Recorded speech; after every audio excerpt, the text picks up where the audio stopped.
Lezzetli mutfağımıza hoş geldiniz.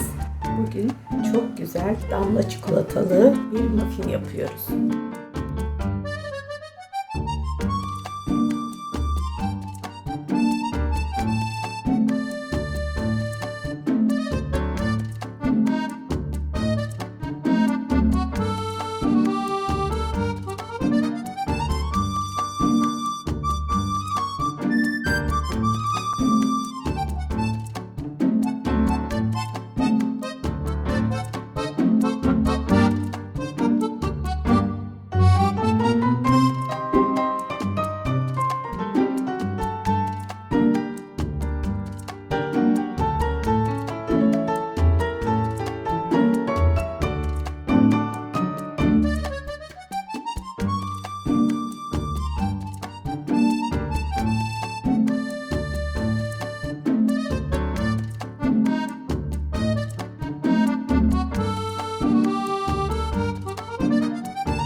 arkadaşlar. 10 dakika dinlendiriyoruz.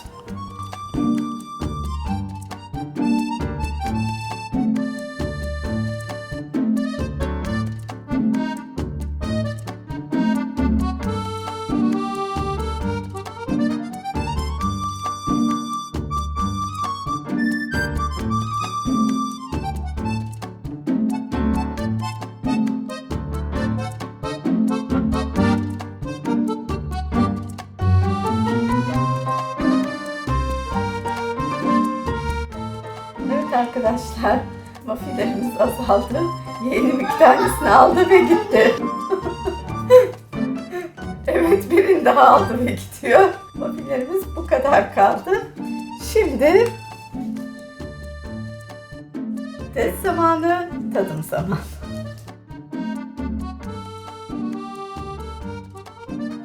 Şahane muffinlerimizi görüyorsunuz. Harika oldular. Çok güzel bir tarif. Şimdi sabırsızlıkla beklediğimiz tadım aşamasındayız. Ablam gene harikalar yarattı tabii ki. Şaşırmadım. Evet. Sizin adınızı tadıyorum. Nefis olmuş arkadaşlar. Yapmanızı tavsiye ediyorum. Harika olmuş arkadaşlar. Bu güzel tarifi İnşallah sevdiklerinizle, çocuklarınızla yapar ve afiyetle yersiniz.